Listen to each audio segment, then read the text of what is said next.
One of the things I have to say that I think's pretty nuts is, like, every time Na'Vi wins a tournament and looks good and they're beating the best teams in the world, obviously they had that amazing streak where they would win, like 10 plus series in a row or something versus all the best teams. When they look good, right, the problem is this is a team where maybe it's because obviously their best player can be the absolute best player to ever play when he's playing on his peak form. When they're on form, right, it's like we all just forget the 3 months before. We're all like, you know what? I think this could be an era. This is fucking sick, this. And I can't even lie, because I'm as bad at this. The second they lose, I'm like one of those like mad NFL fans in like Monday Morning Moses, because I want every motherfucker cut. I want everyone except Simple cut from the team. Like I rage. I'm mild out of control because I'm just like, and even though before I'm like, you know what? I guess Boomich sort of works. And, you know, I mean, Perfecto is doing his job in a way, and, you know, Flame Dogger, you know, every now and then he contributes. But the second they fail, I'm like, Flamey, get the fuck out of this team. You've been in the team for 3 years. What are you doing? And also, Perfecto, get some kills, mate. Boomich, it's not enough to just do fucking memes. You have to be like, what does everyone else think? Like, where do you come down here? Like, obviously we know there's a problem where they can't necessarily get players. I mean, they've even sort of hinted at it, like they're just gonna have to take one of their own academy players if they get another one. Like, it's not like they can necessarily go and just get Shiro and fucking Dexter and all these people, you know, that like a fan would say. But do you think Na'Vi, should they make changes, Moses? I mean, look, as someone in the scene now, I don't think I can actually say that another team can make changes as a coach and competing against these guys. Okay. I have to step away from that side of things. But I will say, I think the reason it's so weird kind of evaluating Na'Vi from the outside is because they have had Simple performing so consistently for so long, and they play good Counter-Strike. So the only thing left is to look at the players. Like that's been the thing we've said about Na'Vi for 2 years is if Electronic can deliver and if Flamey can deliver. So when you see them have games and it works out, it looks amazing. But then otherwise you're just like back to it. Like the strats they run are good, the tactics they run are good. It gets them things. There's obviously some mistakes and some messiness here or there, as there is with every single team. But you know, usually we pin Na'Vi down to individuals not performing up to their peak as to why they're not winning more events. And I think that's why it's so frustrating, because you want to get on that bandwagon. You're like, finally, they can get going with this. And then obviously that drop-off happens and it looks like complete hell. So yeah, they're a tough team. But as to roster changes, I don't even know where they'd go. Didn't they try that recently? Like and they were even just thrown away by the buyout figures that were there. And now it's going to be even harder. Like I think it's the problem when you're a team like Na'Vi or any team that's in like the top 5 really in the world who's in a position to compete for trophies is any roster change you make is like you have 2 options. You go out and get someone who's already been experienced and bring them in that you know is going to be good, you know that can deliver in certain areas, and you bring him up to speed in your system, but you trust in his experience. Or you go and get a young guy who's probably got way more talent and way more long-term potential, but it's going to be a pain in the ass and it's going to hurt you in the short term when you kind of try and bring them up to your level. So for someone like Na'Vi, there's no good answer. Like Team Liquid. Yeah, exactly. Best of both worlds. And also, to be fair, actually, Moses, it does make a lot of sense. You're totally, actually, you know what? You see a lot of promise in this Na'Vi lineup. I think you should keep the exact same lineup, right? You know, it was working out pretty well. Yeah, I'd keep going. It's a pretty exciting match. Yeah, I think you should probably use Bit a little bit more. Maybe bring him in on a couple of the maps. Yeah, you know what? Simple shouldn't play every map. Come on, that's just unreasonable. Like, let's show the power of the rest of the team. Come on then, Pip. What do you think, mate? Do you know how fucking boring it is to do a diss segment with Na'Vi every single time? Because it's the same story every single time, right? You talk about Simple, you talk about Electronic, and then you pray and you hope that at some game, you know, Perfecto will play well, or maybe Boomich is having a great tournament, and Flamey is not going to shit the bed once in a while, and that's it. You know, you digest it to that just being the talking points every single time.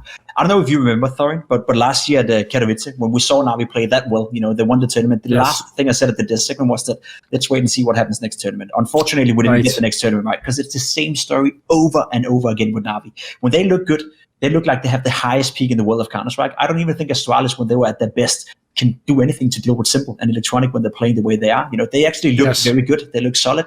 As Jason said, they have good strats, they have good defaults, but it comes down to the individuals to perform. And sometimes you don't even need Perfecto to do anything. You don't even need Boomich to do anything, because you have Simple on your lineup. You have Electronic on your lineup. I said the same thing after we saw them won the Blast Global Finals. They were looking solid. They were looking good. Just wait and see next tournament. It'll be another roller coaster, and it's the same thing over and over again.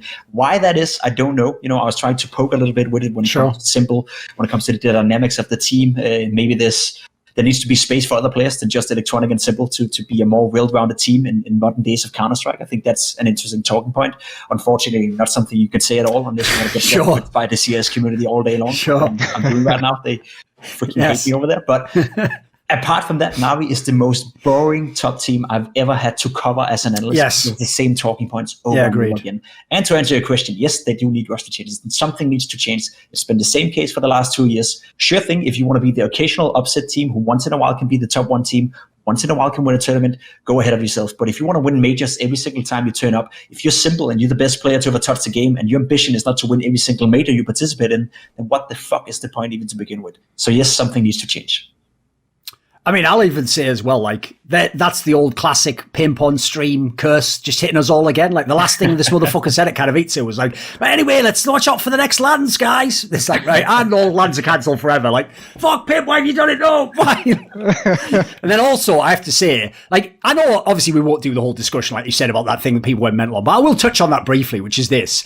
In a way, I know what you mean by that, or I agree in a different way on the same point, which is this, right? One of the reasons, I'm going to do a piece of content about it soon, that I actually think Simple is like, I already thought it was the GOAT just from what he did before, but like the stuff he's actually been doing the last 6 months, I think he's leveled up even more, mate. Like some of the shit he's doing on CT sides, where he essentially just plays whatever spot he wants based on reading the game. Like that looks brilliant, right? It's like, wow, look, and the team can create space. I don't think he does that. I think he literally just takes the game by the scruff of the neck and it's like, right, I'm going to your opposition now. You move over, you rotate now. Listen, that's well and good in like one game. Like if that was a story that you did like in a semi-final just to win one match, it'd be like a cool anecdote. If you're doing that all the time, it actually suggests to me like the team dynamic isn't very well set up. Like basically what you're saying, Simple, with your actions is the player who plays that spot isn't fucking capable of playing it, hence you have to rotate and take his spot. So like to me, I think the real problem with Na'Vi is this, is like people use the logic like, but if Simple's so good, why don't they win? It's like it's the other way around, mate. Like if he really is the absolute GOAT, and we're not talking like some sports where it's like you're just the best player.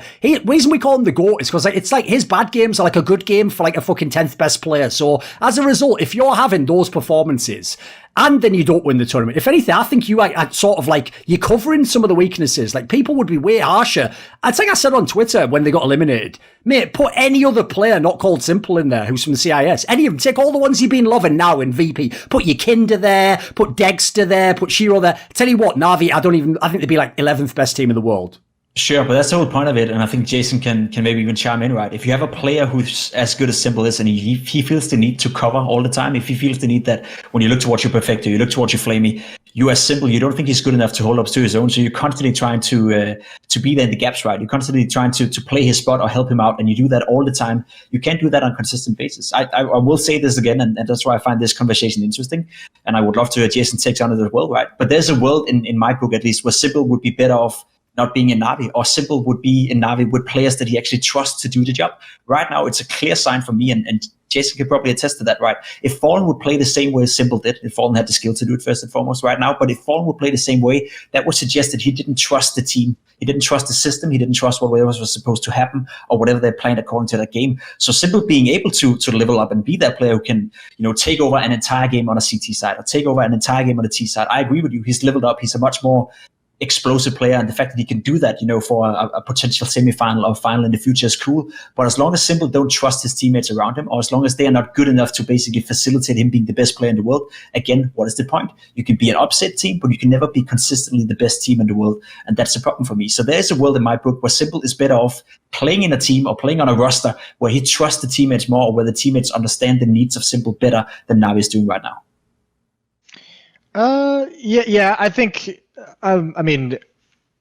Yeah, there's a little bit of that, but I don't see it in the same way as like him rotating around the map and playing his teammates' positions, because I think that's something an opera just kind of has to do across the map. It's one of the strengths of being able to have a mobile opera who can up different locations on the map, and so you keep your position unknown, and maybe your opponents try and go ramp one round, and all of a sudden you're there with an AWP, and the next time they want to go ramp, they maybe second guess it a little bit. I think sometimes I see that lack of trust. in the fight selections that he takes, and like how long he sticks around to fight more, or does he go for that third kill? Like, we know he's good enough to get it, but that's the question, is during an execute, how much does he feel he has to do before he can actually safely retake the bomb site or back away and play the team game instead?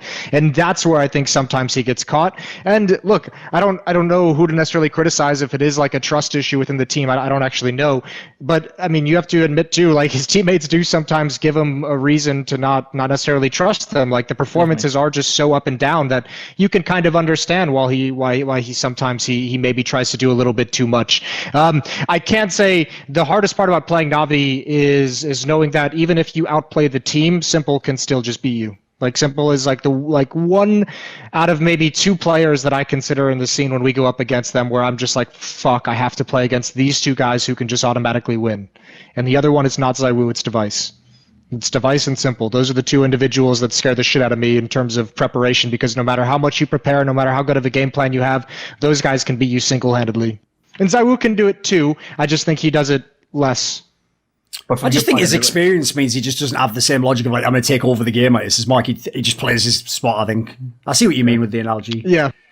But that's the perspective, right? As a coach, yeah. It's just as a coach and as an opponent to Simple, that must be infuriating, right? That must be annoying as hell to know that at any given time, Simple could just take over the game and all the prep you've done doesn't matter at that point. But from his point of view, right, for Simple to feel that I need to take over the game, because my team will most likely get outplayed whenever we face an Astralis, or whenever we place a well-prepared Vitality, or whatever that may be. You can just imagine as a player what kind of dynamic that is creating within the team when Simple already prematurely is maybe subconsciously in the mindset that I need to take over the game because my team is going to get outplayed here no matter what when they face Astralis. That's why I think he's the greatest player of all time. That's why I agree. I think he's leveled up, and my critique was never of Simple as a player, but of the fact that he was supposed to do that. Like, he's now supposed to level up, and he's supposed to take over the game by himself and accept the fact that his team gets outplayed by whoever opponent is well prepared enough, because the rest of the team is not good enough at holding up. I don't think that's a sustainable, future for Simple or for Na'Vi for that matter. Yeah, it probably depends on like when it starts. And again, I don't have any insight into Na'Vi, but like, for instance, I know against Vitality, I want my star player, I want Elige to do exactly what he did, which is in the last 4 rounds of the game, he got I think a triple kill every single round. He just was like crazy aggressive, took over, and he said, I'm just going to go kill everything that shows up on my screen in this part of the map. And you think you want that as out of your star player, and you want them to be able to close things out like that, but the team has to be able to get you to the position to do it. If you're trying to do that from round 1, you're going to make too many mistakes. If you try and do it for the select, last 3-4 rounds, that's doable.